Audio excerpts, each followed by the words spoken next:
Make these losses look like gains, he ordered, pointing at the quarterly report. I felt my throat tighten as Barrett's words hung between us. The financial statements spread across my desk told the real story. Our flagship product had failed 3 safety tests in a row, costing millions in redesign expenses. Now, our new CFO wanted me to hide it, but the numbers show clear development setbacks, I managed. The investors will eventually— Not your concern, Audrey. Barrett adjusted his gold cufflinks.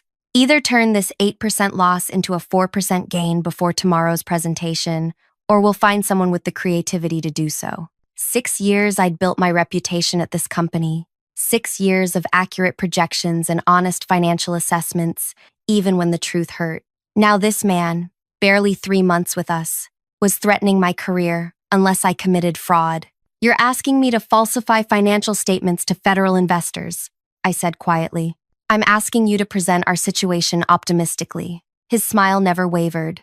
Creative accounting happens everywhere. Did you think you worked for saints? When I didn't immediately respond, he leaned forward.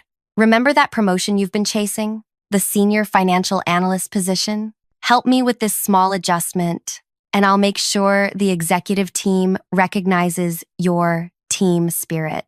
And if I refuse, then I'll have to question whether you're the right fit for our forward-thinking culture. He tapped the report. Decision by morning. I need time to rehearse with the adjusted figures. After Barrett left, I sat motionless. The red ink on those reports represented real problems that needed addressing. Hiding them would only postpone the inevitable collapse and potentially make it worse. That night, I barely slept. By dawn, I'd made my decision. I'll prepare the adjusted reports, I told Barrett the next morning, my voice hollow. The triumph in his eyes made my stomach turn as I returned to my workspace. What Barrett didn't know was why I'd been recruited straight from graduate school. My thesis on algorithmic pattern detection in financial misrepresentation had caught attention. I understood numerical manipulation better than anyone in the building.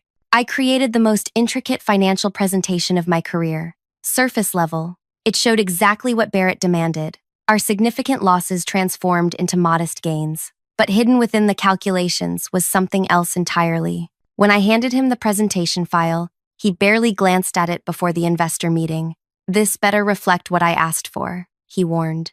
It reflects exactly what needs to be seen, I answered truthfully. The investor presentation proceeded perfectly according to Barrett's plan.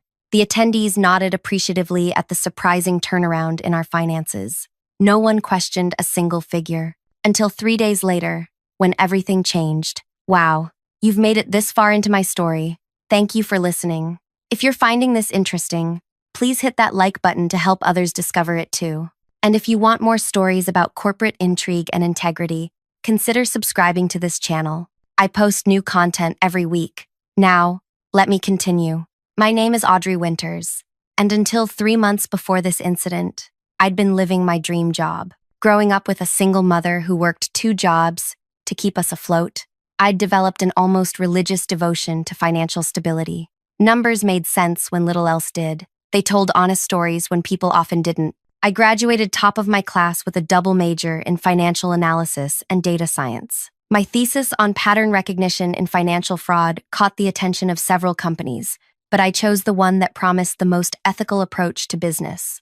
For 6 years, I walked the narrow path of integrity. Even when other analysts massaged numbers to look better for quarterly reviews, I refused. My reports were precise, honest, and respected, until Barrett Kingsley arrived as our new CFO. Barrett came with impressive credentials.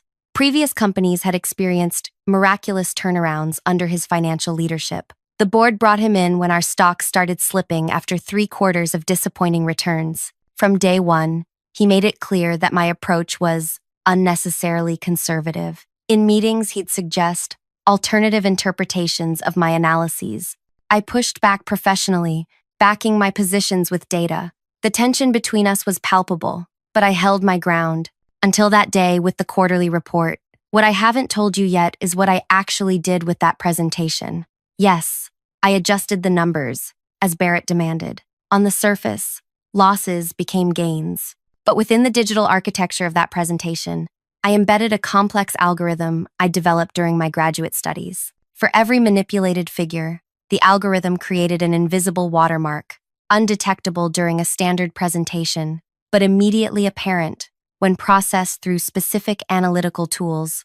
I included these tools in an appendix labeled Advanced Metric Analysis that looked like standard supplementary information. I also added something else, a small footnote on slide 43 that referenced alternative calculation methodologies available upon request, with my direct contact information. I knew Barrett wouldn't notice. He barely reviewed presentations before delivering them, trusting his ability to improvise and charm. He skimmed the slides once, nodded in satisfaction at the positive numbers, and proceeded with confidence to the investor meeting. What happened next unfolded with the precision of a mathematical proof. 3 days after the presentation, I received an email from Helena Brandt, one of our major investors, who specialized in tech analytics. She requested a meeting to discuss my alternative calculation methodologies. Barrett wasn't copied on the email. When I arrived at the coffee shop, Helena suggested, I found not just her, but 2 other investors and a woman I didn't recognize. Audrey, Helena began after introductions. I ran your presentation through our proprietary analysis tools. Something interesting emerged. She turned her laptop toward me, showing the hidden patterns I'd embedded. These appear to be intentional markers of data manipulation. Care to explain? My heart hammered in my chest. This was the moment I'd both feared and anticipated. Those markers identify where the original data was altered to present a more favorable outlook than reality supports. And you included these markers deliberately? Asked Ramesh, another investor. Yes. Why not simply refuse to alter the data? The unknown woman asked. She hadn't given her name during introductions, but her attire screamed federal regulatory agency. Because I needed evidence of the pattern, I replied. This isn't the first time similar adjustments have been made in presentations delivered by our CFO, but it's the first time I could prove it systematically. Helena nodded slowly. I ran the algorithm against financial presentations from Barrett Kingsley's previous 3 companies. The pattern signatures are remarkably similar, though less sophisticated than yours. The unnamed woman finally introduced herself. I'm Lydia Moore, Securities and Exchange Commission. We've been tracking unusual financial patterns across several companies for 18 months. Your algorithm just connected several dots for us. What happens now? I asked, my future suddenly uncertain. Lydia closed her notebook. That depends on whether you're willing to show us exactly how deep this goes. My stomach tightened as I considered Lydia's question. Cooperating with the SEC meant potentially destroying not just Barrett's career, but possibly harming the company I'd devoted 6 years to building. I need to know my colleagues won't suffer for one man's actions, I said firmly. Ramesh leaned forward. We're investors because we believe in your company's vision. We want it to succeed legitimately, not through manipulation. What you've uncovered may be just the surface, Helena added. If your CFO has been systematically misrepresenting financial data, there could be deeper issues. Better to address them now than after a collapse. I took a deep breath. I'll help, but I need protection. Lydia handed me her card. We can arrange whistleblower status. It includes confidentiality and legal shields. Call this number tomorrow to begin the process. Over the next 2 weeks, I lived a double life. By day, I performed my usual duties, pretending nothing had changed. Barrett seemed pleased with me, even hinting at that promotion. By night, I met with Lydia's team, providing years of financial data and teaching them how to decode subtle manipulations. What we uncovered was staggering. Barrett hadn't just misrepresented our current quarter. He'd been systematically building a house of cards throughout his career. His pattern was brilliant in its simplicity. Join struggling companies, create illusory turnarounds through accounting tricks, attract new investment, then move on before the inevitable collapse. He's hit at least 4 companies before yours, Lydia explained during one late-night meeting, each time following the same playbook. Why hasn't anyone caught him before? I asked. Because nobody had your specific expertise to identify his numerical fingerprints. His techniques evolve slightly with each company, but your algorithm detected the underlying pattern. The investigation remained confidential, but living with this knowledge while smiling at Barrett in hallways became increasingly difficult. Then came the breaking point. Barrett called me into his office 3 weeks after the investor presentation. Audrey, our investors were so impressed with last quarter's turnaround that they're considering a substantial new investment round. That's good news, I managed. Based on your exceptional work with those figures, I'm putting you in charge of preparing all future investor presentations. His smile seemed genuine. Consider this your promotion to senior financial analyst, effective immediately with a 30% salary increase. He was rewarding me for committing fraud. Worse, he was positioning me to become his accomplice in an ongoing scheme. Thank you for this opportunity, I said, hoping my voice wouldn't betray me. I'm looking forward to applying my unique approach to future reports. I knew you'd come around to seeing the bigger picture, Barrett said, clapping my shoulder. Sometimes we need to help others see the company's potential, even if it means creative interpretation. That night, I called Lydia. They're planning a new investment round based on fraudulent numbers. We need to move faster. We're not quite ready, she cautioned. We need concrete proof linking Barrett to direct knowledge of the manipulations. Right now, he could claim he was just presenting numbers you prepared. He specifically instructed me to falsify the data. Verbal instructions in a private meeting. Your word against his. And he has the reputation and position of power. We need something irrefutable. I thought for a moment. What if I could get him to incriminate himself, provide the evidence you need? That would accelerate our timeline significantly. I'll find a way, I promised. The next morning, I requested a meeting with Barrett to discuss methodology for upcoming projections. When we were alone in his office, I carefully placed my phone on his desk, appearing to set it aside casually while activating the recording function. I've been reviewing our approach for the new investment round, I began. I want to clarify exactly how you'd like me to adjust the current figures. Barrett leaned back in his chair. Similar to last time, we need to show consistent growth. The manufacturing delays are temporary, but investors don't need those details yet. So convert the current 9% loss into something positive again? Exactly. Show them 5% growth minimum. Use whatever methods necessary. I pretended to take notes while my phone captured everything. Just to be clear, we're again presenting figures that don't reflect our actual financial position, misrepresenting our losses as gains. He gave me an impatient look. Audrey, we've been through this. The actual numbers are just raw materials. Our job is to shape the narrative. Once new investment comes in and our production issues resolve, the real numbers will catch up to our projections. And if they don't, then we adjust again. This is how business works at this level. The small-minded focus on quarterly precision. Leaders focus on long-term vision. And sometimes that requires managing perceptions along the way. I understand completely now, I said, gathering my things, including my phone with its damning recording.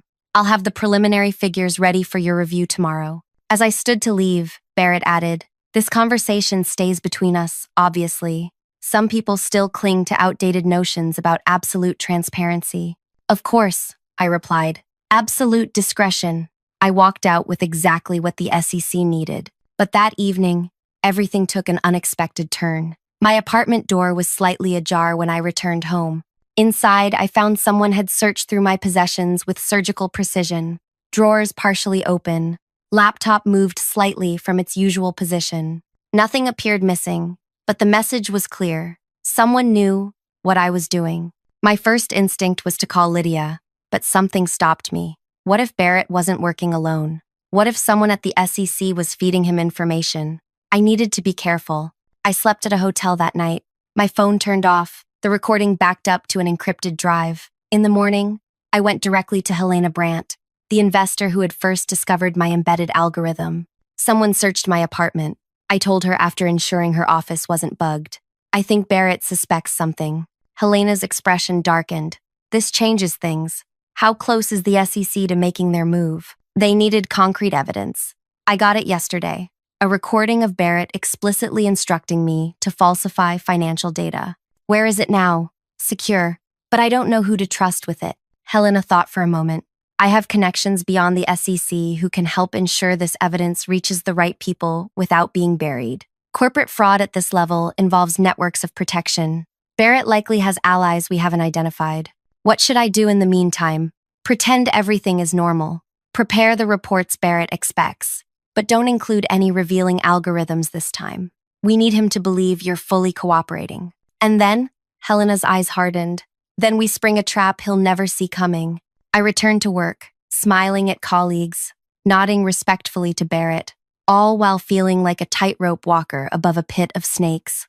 I prepared the new financial presentation exactly as Barrett had instructed. False figures, inflated projections, the complete package of deception.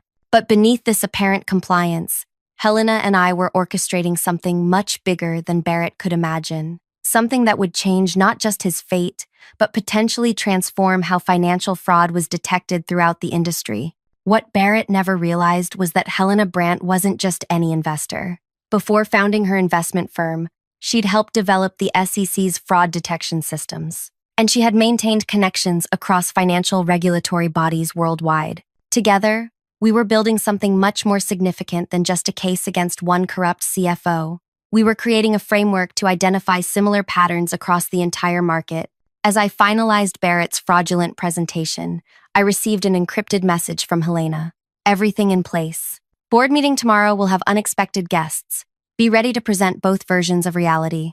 My heart raced as I realized what she meant. After months of manipulation and weeks of gathering evidence, tomorrow would change everything. What I didn't know was that Barrett had plans for tomorrow too. Plans that would put everything, including my life, at risk.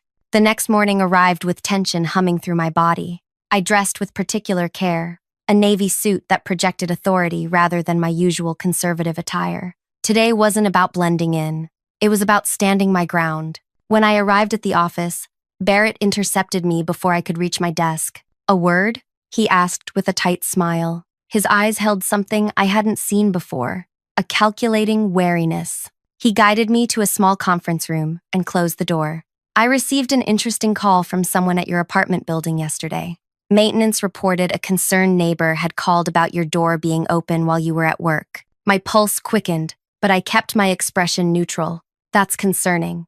I'll have to check if anything's missing." "The interesting thing," Barrett continued, leaning against the wall rather than sitting, "is that they contacted me rather than you. As if someone specifically wanted me to know your place had been searched." He studied me with cold precision, a clumsy intimidation tactic, wouldn't you say? I realized with a chill that Barrett had orchestrated the break-in himself. It wasn't a search, but a message. And now he was watching for my reaction, measuring my fear. "I'm not sure what you're implying," I responded, meeting his gaze steadily. "Let me be direct then. Your compliance recently seemed out of character, so I had someone with technical expertise examine the presentation files you prepared." My stomach dropped, but I maintained my composure. "They found traces of unusual code embedded in the graphics, almost like a watermark or signature." His voice hardened. "Care to explain why you'd include something like that in confidential financial documents?" "All my presentations include proprietary analytical frameworks," I replied smoothly. "It's what made our data visualization stand out to investors." "Is it also what made Helena Brandt contact you privately after the presentation?" So he knew about that meeting. Had he been watching me all along? Helena had questions about our methodology. I answered them. Barrett's laugh held no humor. "Audrey, you've impressed me with your skills. Truly, but you're playing a game you don't understand." He pulled out his phone and showed me a photo. Me entering the SEC building 2 weeks ago. Corporate survival isn't just about numbers. It's about loyalty and discretion. "Are you threatening me?" I asked quietly. "I'm reminding you that careers are fragile things. The board meeting starts in an hour. You'll deliver the presentation we discussed, without any hidden surprises. Afterward, we'll revisit your future with this company." He stepped closer. "Remember, if this company suffers, hundreds of employees suffer too. Your colleagues, your friends, all because you couldn't embrace necessary business practices." He left me sitting alone, shaking with a combination of fear and rage. He was threatening not just me, but leveraging my concern for my colleagues against me. I had 20 minutes before I needed to upload my presentation to the board meeting server. 20 minutes to decide whether to proceed with Helena's plan or surrender to Barrett's threats. My phone buzzed with a message from Helena. "All pieces in position. Trust the process." I took a deep breath and made my choice. The boardroom was unusually full when I arrived. Besides the regular board members and executive team, I spotted Helena and Ramesh seated quietly in corner chairs. Barrett stood at the front, exuding confidence as he greeted board members with handshakes and easy laughter. When he saw me, he gestured to the computer station. Audrey will be walking us through the financial projections for our next funding round, he announced. Her analysis shows exceptional promise for growth. I connected my laptop and pulled up my presentation while Barrett continued his introduction, praising our company's remarkable turnaround and strong upward trajectory. Before I begin, I interrupted. I'd like to acknowledge some special guests who've joined us today. Barrett turned, a flicker of uncertainty crossing his features as the boardroom door opened again. Lydia Moore, from the SEC, entered, accompanied by two colleagues. "What's this about?" the board chair asked, looking between me and the newcomers. "These individuals from the Securities and Exchange Commission have some questions about our financial reporting practices," I explained, my voice steadier than I expected. Barrett's face flushed with anger. "This is highly inappropriate.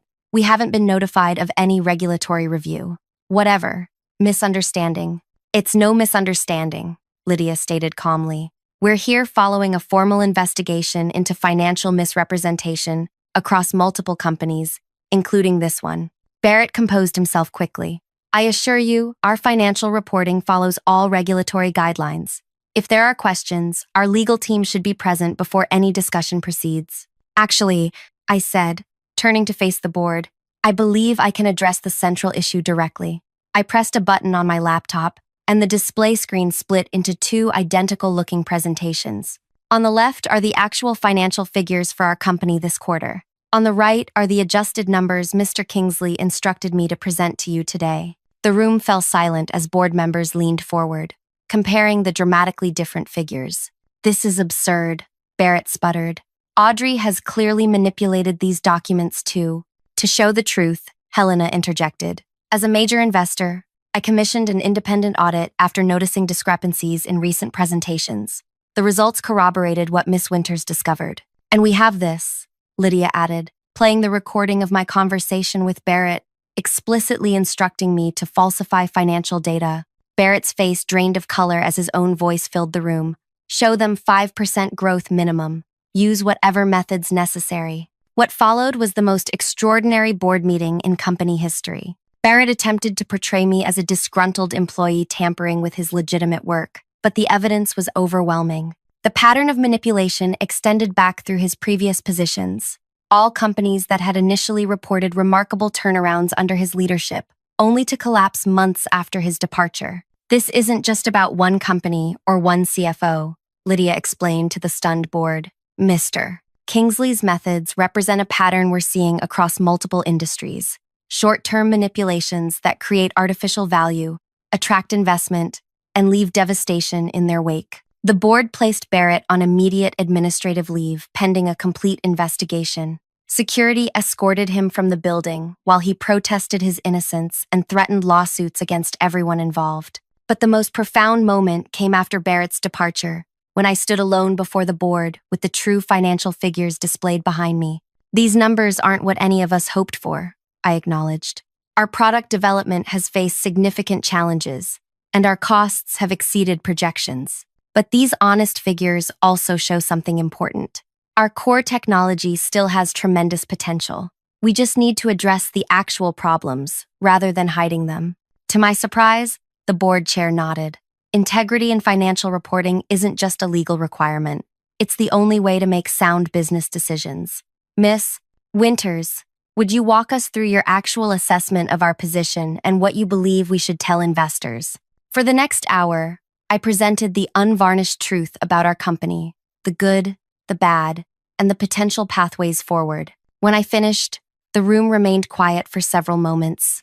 "This won't be an easy road," the chair finally said, "but it's the right one. The board thanks you for your courage, Miss Winters."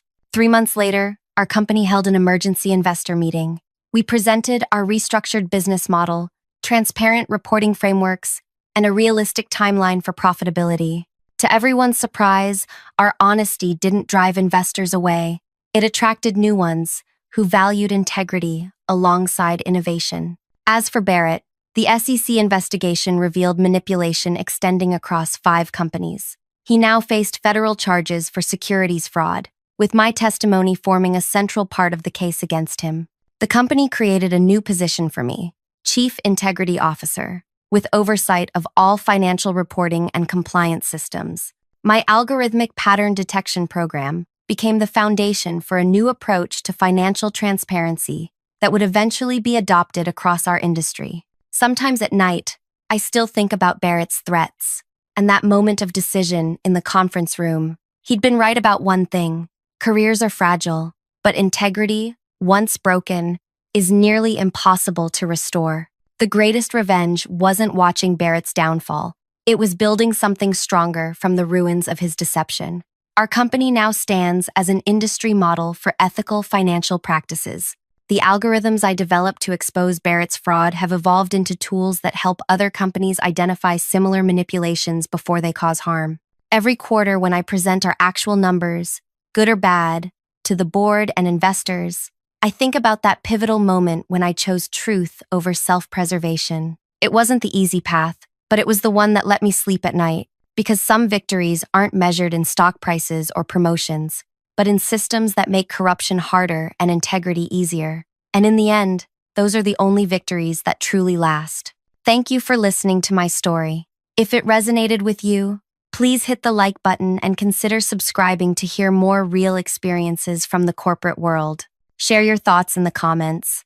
Have you ever had to choose between your integrity and your career? What did you do? Your stories matter too, and I'd love to hear them.